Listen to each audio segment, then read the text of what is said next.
Yo, what is up, Crocs and clan members, book fans, and other shows from upon this video? I'm SoresanCrockxen, and whoa, that was weird right there. Anyways, we're doing Pokemon X and Y episode 39 review today, English dub version, obviously, and it is the beginning of the summer camp arc, which I've actually been looking forward to because I was really interested to see how they were going to play the rivals from the games. So we in this episode we were introduced to Tierno, Trevor, and Shauna. Now, in the games, the only rival I personally cared for was Shauna, and then obviously Serena because I was playing as Caleb. Um, they still went about the whole thing where they're childhood friends, so all of them are from Santaloon City or town, what the heck? And they've been friends since they were little kids. Now, uh, we kind of got to see their personalities. They basically they kind of stayed the same, except for Trevor. Trevor is no longer obsessed with the Pokedex. He actually switched it. They switched it up to where he's like one of those where he likes to take pictures of all the Pokemon he meet, like what is it, Todd and Trip back in Black and White. Um, Even though they kind of stopped it with Trip after a while, but it's essentially that type of goal where he wants to meet every Pokemon that's in the Pokedex, takes pictures of them, and then he wants to actually discover a brand new Pokemon that's not ever been registered before. So there you go. There's that. That's his goal. Shauna wants to be a Pokemon performer, which I'm guessing is like similar to contests, except they're not actually in a contest hall, and you're more like out on the streets with your Pokemon and in that type of scenario. And then Tierno is still with dancing, but they actually I actually really like how they're pulling it off because in the games you can't really show off the that type of mentality, gosh, because I mean it's Pokemon, right? Pokemon has always been like this kind of specific formula when it came to how you play the game. So there's never gonna be that, or at least I mean it could be in the future, but there's never that concept of it's battling in contest. There's not, and besides the fact that the Pokemon themselves can't just do whatever they want, right? So I like the fact that this episode, like Tierno was like that Squirtle beat a Conkeldurr because it was dancing, and I mean dancing around Conkeldurr. That was ridiculous. It was cool, but it was ridiculous. Like Conkeldurr couldn't even touch the man. It was like the dude went ham. He's like ham, freaking superpower. Let's go. And Squirtle was just dancing around him like, you can't touch this man. You can't touch this. Like he like freaking footstooled him and everything, like just dancing around and like knocked him out with a skull bash that just came out of him. And I'm like, whoa, Squirtle, calm down, bro. Calm, calm down. Like that Count Kelder he just got destroyed. It was ridiculous. But the cool thing is that after that, they met up, and then Serena's actually famous now because like when Tierno saw her, he like went and grabbed Shauna. He's like, "Hey, look, it's her." And apparently Shauna's like a big fan of Serena, and she makes her own Pokevision videos. Um, and actually, I kind of think that Shauna. I mean, then again, Shauna has more of them, so she obviously has more practice. Serena's only done one, so it's not like. But it apparently has like a bunch of views. They even said it like, "Hey, look, how many views you have?" I think it's like, I really it was like a quick glimpse. I believe it was either in. I know it's like a big gap, but it's either like 20,000 or like 200,000.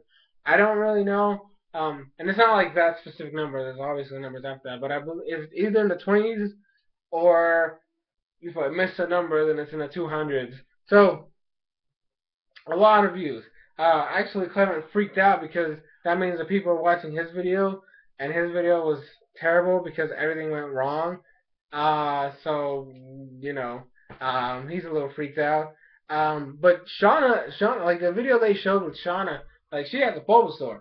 So it was like her, and then like talking about Bulbasaur. And apparently, like she has her own mini series in the Pokevision where she would like take a Pokemon that she just recently caught, or even an old Pokemon that she used, and she does like basically like a show around them. Like today's show is gonna be with dot dot dot, and then so the video that they showed off was with Bulbasaur, and so she's talking about Bulbasaur, and like they're doing the whole running scene and then other stuff, and then they're talking about Bulbasaur, and then like it ends with like Shauna standing right behind Bulbasaur, and Bulbasaur uses Vine to create a heart around both of them.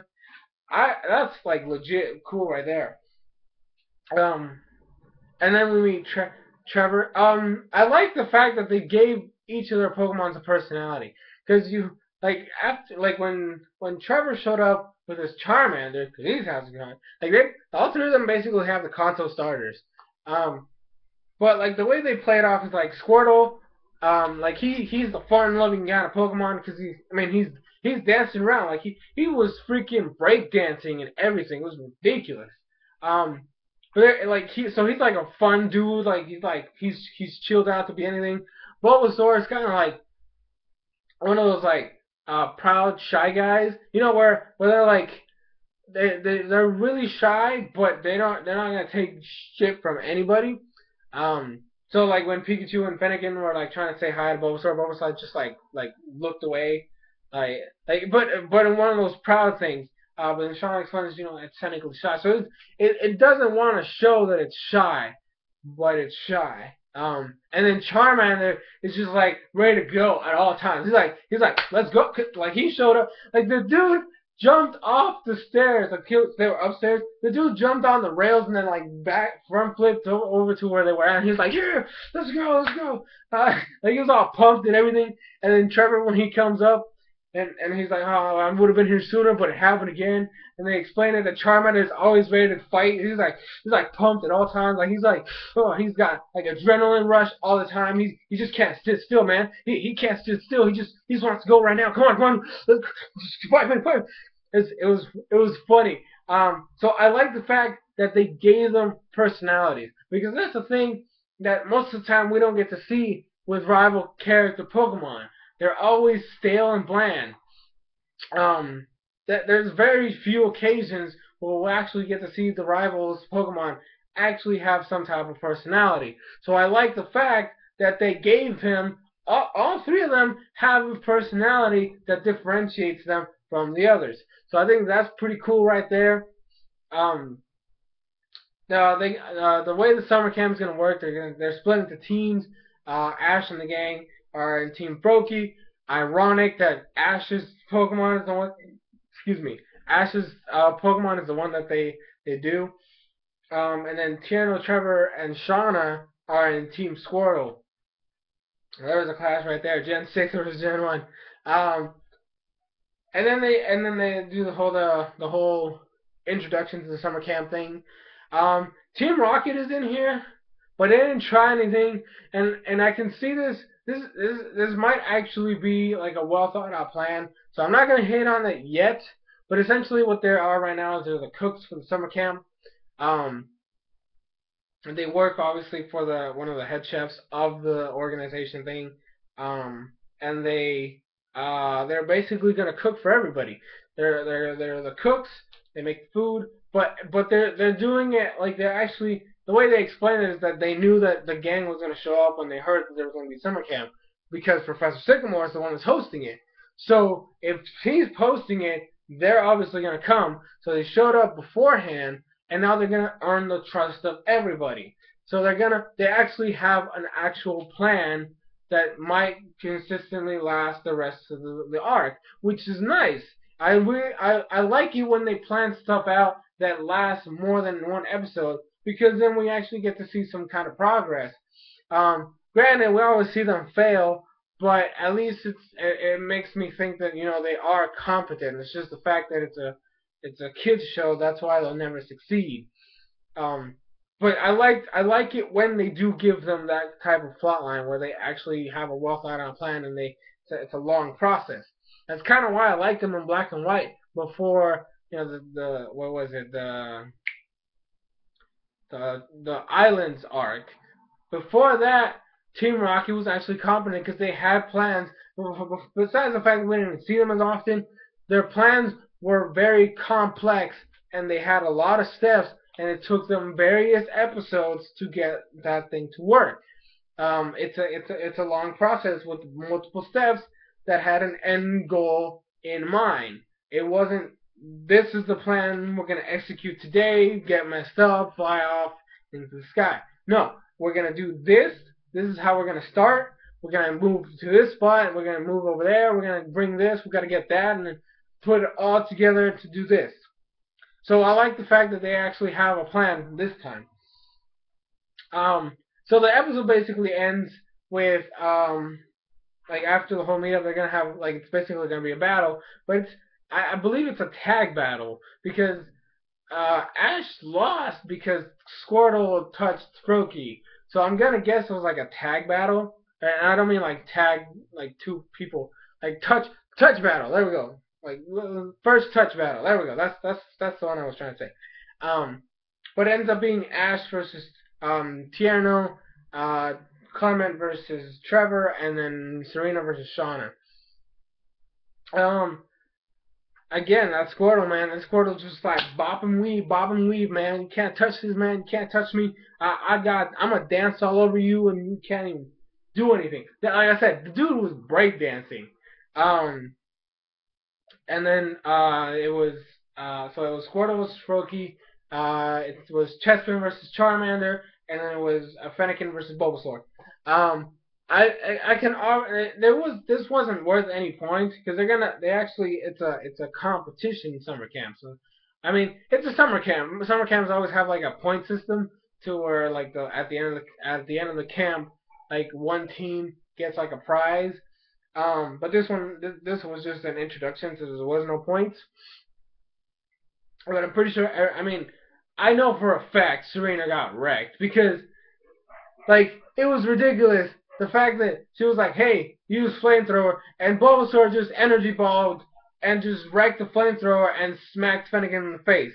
So I mean, I already know for a fact. Besides the fact that this was Serena's first, like I'll give it to Serena. It was her first battle. She's a noob. Shauna actually has some practice, so I'm not gonna hate on that too much. I like the fact that she actually did something for once. She's actually in a battle. I mean, you can't call yourself a trainer and never have a battle in your life.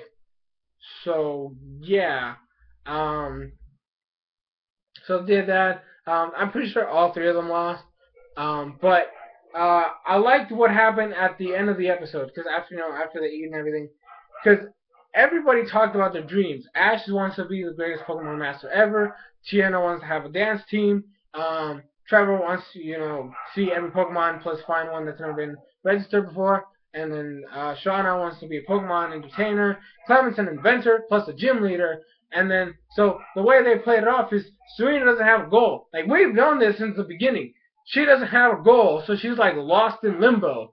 And so she questions herself at the end of the episode. Because she starts talking about how Ash wants to be a Pokemon master and how everybody else has a goal, but she doesn't have one. She's like questioning herself. And I like this because that means progress. Serena is like the biggest fault of X and Y up to this point. The fact that they're finally addressing the fact that Serena has no purpose in this show is a good step forward. Now, I already made a Serena talk video a while back talking about stuff that's going to be happening in the future. So I'm finally glad to be able to actually watch the progress that they're going to start doing now. So I'm really looking forward to how they're going to pull this off. Next week it's just going to be a continuation of Summer Camp arc. I know it's going to be a Serena focused episode, so I'm really looking forward to that. Finally some development for the character. She's just like really bland.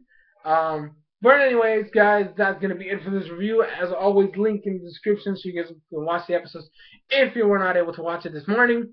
But anyways, guys, this has been SoresanCrockxen. Thank you guys so much for watching, and I'll see you guys later today with a top 10 that I haven't done one in a while. So look forward to that. Thank you guys so much for watching. I'll see you guys in future videos.